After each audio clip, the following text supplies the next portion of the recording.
बिस्मिल्लाहिर्रहमानिर्रहीम। अस्सलाम वालेकुम वरहमतुल्लाहि वबरकातुहू। मेरा नाम डॉक्टर बी खान मटबा व्लॉग में तमाम दोस्तों को खुशामदीद। आज की वीडियो बहुत ही इंटरेस्टिंग होने वाली है। अगर आप अपनी फैमिली से, अपने बच्चों से, अपने अजीज़ो कारब से मोहब्बत प्यार करते हैं तो ये वीडियो आपके लिए बहुत ज़रूरी है और ज़िंदगी के किसी न किसी मकाम पर इस वीडियो की आपको ज़रूरत पड़ सकती है। आप पाकिस्तान के रिहायशी हैं, अल्लाह ना करे पाकिस्तान में एक ऐसा फ्लड आ जाए और हर तरफ पानी पानी हो जाए, तो आपको ये पता होना चाहिए कि पाकिस्तान के कौन से इलाके हैं जहां पानी का फ्लड जो है या सैलाब वहां पर पहुंच नहीं सकता। तो आज की इस वीडियो में मैं आपको उन इलाकों से मुतारफ़ करवाऊंगा। छोटी सी वीडियो है, इसको गौर से देखें।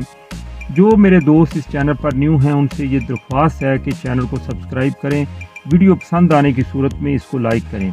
सोचें ज़रा, एक तरफ वो लोग हैं जो हर साल बारिश और दरियाओं के सैलाब में अपने घर बार खो बैठते हैं और दूसरी तरफ पाकिस्तान में कुछ ऐसे इलाके भी हैं जहां सैलाब का नामो निशान तक नहीं होता। मैं आपको वो जगह दिखाऊंगा जो कुदरती तौर पर सैलाब से महफूज हैं। पाकिस्तान के ज़्यादातर सैलाब बड़े दरियाओं के किनारों और मैदानी इलाकों में आते हैं, लेकिन जो इलाके पहाड़ों पर हैं या जहां सिर्फ सहरा है वहां कहानी बिल्कुल मुख्तलफ है। आइए शुरू करते हैं एक दिलचस्प सफ़र। सबसे पहले चलते हैं पाकिस्तान के दिलकश इलाके गिलगित बल्तिस्तान की तरफ। ये वही इलाका है जहां के पहाड़ आसमान को छूते हैं और जहां लोग दुनिया के सबसे ऊंचे पहाड़ी इलाकों में रहते हैं। आपने कभी सुना है कि गिलगित या हंजा मुकम्मल तौर पर सैलाब में डूब गए हों? नहीं ना, क्योंकि यहाँ बड़े सैलाब आने का इम्कान ही नहीं होता।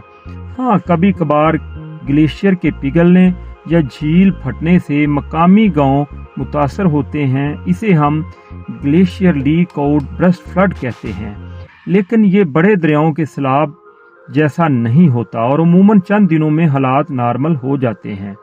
अब चलते हैं चित्राल और स्कर्दू की तरफ।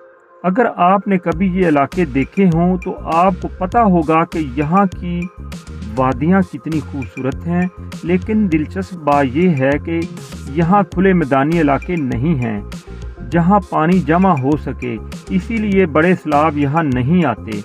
बारिशों के दिनों में कभी कभी नालों में पानी आता है, लेकिन वो चंद घंटों में ही ख़त्म हो जाता है। तो यूं समझे कि यहाँ कुदरत ने खुद ही एक कुदरती हिफाजती निज़ाम बनाया हुआ है। अब आते हैं पाकिस्तान के सबसे बड़े सूबे बलूचिस्तान की तरफ। यहाँ के सहराई इलाके जैसे चागी, खारान और वाश्क अपनी वीरानी के लिए मशहूर हैं, लेकिन इसी वीरानी में एक फ़ायदा कुदरत ने ये रखा हुआ है कि यहाँ दरिया नहीं है, इसलिए बड़े सैलाब का ख़तरा तकरीबन सिफर है।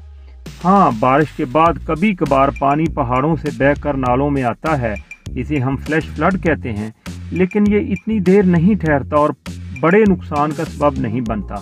यहाँ के लोग अक्सर पानी की कमी का शिकार रहते हैं, लेकिन सैलाब से नहीं। अब ज़रा नज़र डालते हैं थार सहरा पर। यह सिंध और पंजाब का रेगिस्तानी इलाका है। यहाँ बारिश कम होती है और ना ही कोई दरिया है। यही वजह है कि यहाँ सैलाब का कोई ख़तरा नहीं है। थर के लोग ज़्यादातर कहत और खुशहाली से परेशान रहते हैं, लेकिन सैलाब का खौफ यहाँ नहीं पाया जाता। यूँ समझ लें ये पाकिस्तान का वो कोना है जहाँ पानी कभी दुश्मन नहीं बनता। तो नाजरीन, ये थे पाकिस्तान के वो इलाके जो सैलाब से महफूज हैं, यानी गिलगित बल्तिस्तान, चित्राल, स्कर्दू, बलूचिस्तान के सहरा और थर सहरा। ये सब इलाके एक तरह से पाकिस्तान के सैलाब फ्री जोन हैं।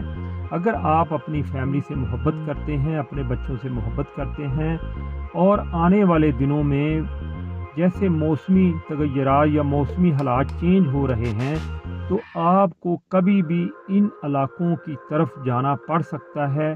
इसलिए ये मैंने वीडियो बनाई है कि ताकि आप इन इलाकों से मुतारफ़ हो जाएं, और अल्लाह ने अगर आपको इस्तात दी हुई है तो छोटा सा ज़मीन का टुकड़ा यहाँ पे लेके आप छोड़ दें। ज़िंदगी के किसी मकाम पर ये टुकड़ा आपको बहुत फ़ायदा देगा, आपकी नस्ल को फ़ायदा देगा और ज़िंदगी भर इंशाअल्लाह ताला आप सेव रहेंगे।